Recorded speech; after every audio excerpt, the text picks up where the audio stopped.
ये खाना बासी है, इस खाने से बास आ रही है, बासी खाना खाने से मेरी तबीयत खराब हो गई है, या फिर जूठा पानी मत पीना, या फिर ये पानी जूठा है।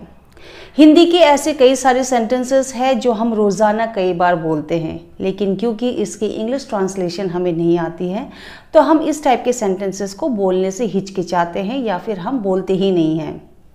तो आज की इस वीडियो में मैं कुछ ऐसे सेंटेंसेस लाई हूँ जिसकी आप इंग्लिश ट्रांसलेशन सीखेंगे ताकि आप उसको बहुत ही आसानी से उसको याद कर सके और उसको यूज़ भी कर सके।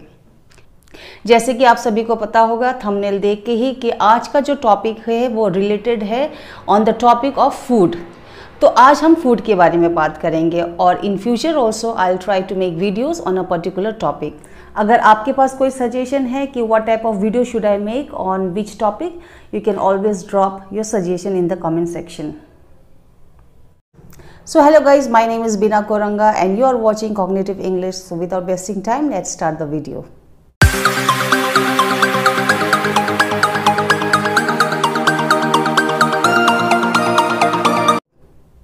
बासी खाने को इंग्लिश में कहते हैं स्टेल फूड, और अगर आपको ये कहना है कि ये खाना बासी है तो आप कहेंगे this food is stele.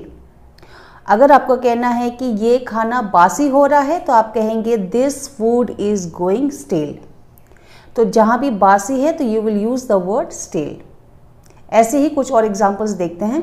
This potato chips are stale, you smell of stale sweat, flowing water never get stale. गर्मियों में खाना बहुत जल्दी बासी हो जाता है, food gets stale very quickly in summer. बासी खाना खाने से मेरे पेट में दर्द हो रहा है, my stomach is hurting after eating stele food.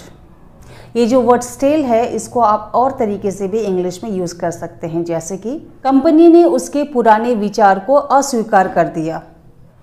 The company refused his stale idea. I am not interested in listening to this news as this news is already stale.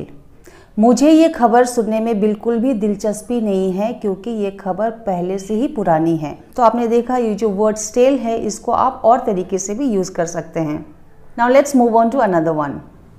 अगर खाना खराब है तो आप कहेंगे this food is spoiled. Okay? This food is spoiled. ये खाना कच्चा है, दिस फूड इज रॉ। ये खाना ज़्यादा पक गया है, this food is over cooked. अब अगला जो वर्ड है वो है बचा हुआ। इंग्लिश में बचा हुआ को कहते हैं लेफ्ट ओवर। ये बचा हुआ खाना है तो आप कहेंगे this is left over food. ये कल का बचा हुआ खाना है, this is yesterday's left over. बचा हुआ खाना फ्रिज में रख दो, Put the leftover food in the fridge. I am so tired, I don't want to cook. I will have yesterday's leftover. I love eating leftover chapatis. अगला जो word है वो है जूठा। जूठा को इंग्लिश में हम कहते हैं defiled. ये खाना जूठा है, this food is defiled. तुम्हें जूठा खाना नहीं खाना चाहिए। You should not eat defiled food. खाने को जूठा मत करो, डोंट डिफाइल द फूड। मैंने गलती से खाने को जूठा कर दिया, I defile the food by mistake. जब खाना जूठा हो तो मैंने आपको बताया कि आप डिफाइल यूज़ करेंगे, लेकिन जब पानी जूठा हो तो आप डिफाइल नहीं कहेंगे, आप कहेंगे कास्ट ऑफ। कास्ट ऑफ का मतलब होता है किसी चीज़ को यूज़ करके छोड़ देना। तो आप कास्ट ऑफ को जूठा पानी के लिए यूज़ कर सकते हैं। आइए एग्जाम्पल के साथ समझेंगे। वो पानी इस्तेमाल मत करो, वो जूठा है। Don't use that water, it's a cast off. वो पानी किसी ने जूठा कर दिया है, that water has been cast off by somebody. क्या ये पानी का बोतल जूठा है? Is this water bottle cast off? So I hope आप समझ गए होंगे कि अगर खाना जूठा है तो हम बोलेंगे डिफाइल्ड, लेकिन जब पानी जूठा हो तो आप कहेंगे कास्ट ऑफ। इंग्लिश के कई ऐसे फ्रेजेस होते हैं जो खाने के साथ रिलेट होते हैं, जैसे कि I pick at. Pick at का मतलब होता है बहुत कम खाना खाना या फिर भूख ना लगने की वजह से बहुत कम खाना खाना। I am sad so I pick at my food. यानी मैं बहुत दुखी थी इसलिए मैंने बहुत कम खाना खाया। तो you can use this phrasal verb pick at. I picked at my food because the food was so tasteless। यानी मैंने बहुत कम खाना खाया क्योंकि खाना बहुत ही बेस्वाद था, टेस्टलेस। अगला जो फ्रेजल वर्ब है वो है पॉलिश्ड ऑफ।